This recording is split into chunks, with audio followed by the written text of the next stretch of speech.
Welcome back to the Gallagher Shots YouTube channel. My name's Emil Franchi. This is the player ratings because Newcastle beat Man United at home 1-0. That's the reason why my voice is sore.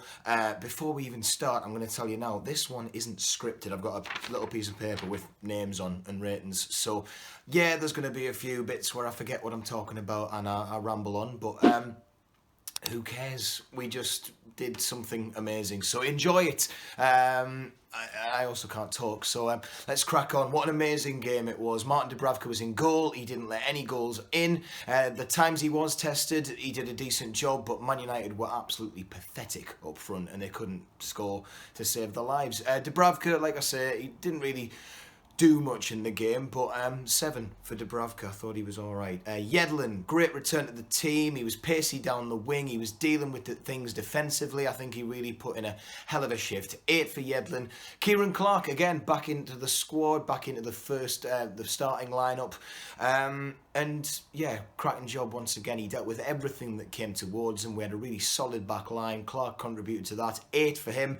Fabian Schär, doing an outstanding job at the back as ever.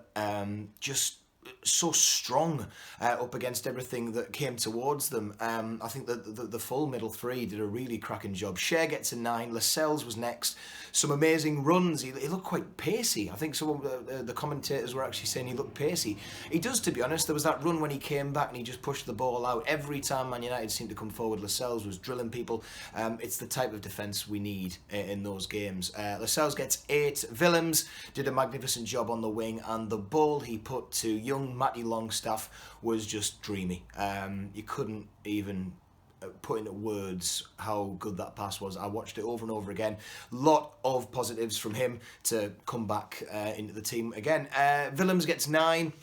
Saint-Maximin on the wing. He was causing bother from the word go. Few issues with his end product and maybe trying to do it all himself. I can understand if the players might get a bit miffed at that later in the season, but given what went on in the game, I don't think we can be too critical. Saint-Maximin, great start. He went off at the end. Give him an 8. Atsu came on, just tied things over. It was one of those usual things where he just kind of did the last few moments and nothing went wrong, so that's the main thing. Let's get to the main man of the day, Matty Longstaff. What a bloody game. Didn't put a foot wrong. He nearly scored an absolute worldie in the first half with that looping ball that beat to here and hit the post. That would have been the one we were talking about, but no, the one we were talking about was his bloody goal. I've never celebrated a goal like that in my life. Just unreal. How good is it? I've got to give him a 10. And on to the next Longstaff. Another masterclass in midfield. I really went in hard after Leicester because it was a pathetic performance, but something clicked this week, so credit where credit's due.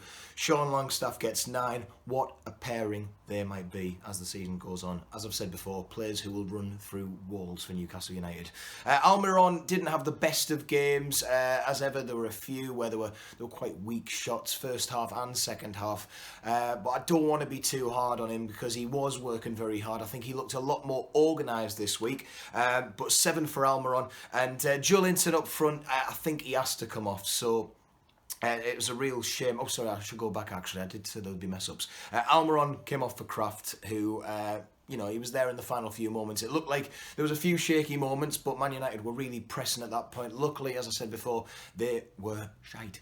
Yeah, Joelinton, who I'm going to go on to now, he has to come off. He was doing some good hold-up play, but he wasn't really doing anything. I'm going to put that down to whatever was bothering him. So 6 for Joelinton, not the best of games. Heard a lot of frustrated fans as well, which is just not on really, because some fans seem to hate Joelinton for being Joelinton. I don't get it. Carroll came on for him, and yeah, I think it was a big motivational boost up front. I know he didn't actually get much going to him. There was a few bits where Longstaff, Sean that is, could have put the ball in. He kind of went, mate, get it on me head. So, you know, it's stuff that they're going to work on. But Carroll, I just think it's a positive move when you've got him in the team. We had 3 Geordies on the pitch yesterday, which is amazing. Carroll gets 7. And that's it, because my voice can't take anymore. We were singing, we were dancing, and this is how it should be. And as I said on Twitter, if we win every week, I will not make the end of the season, so it's just as well it might not happen again.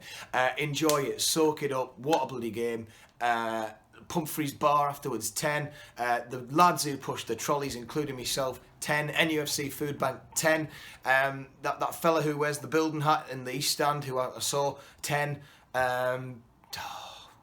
Just go and have a lie down. I'm hanging out of my arse. See you, by the way.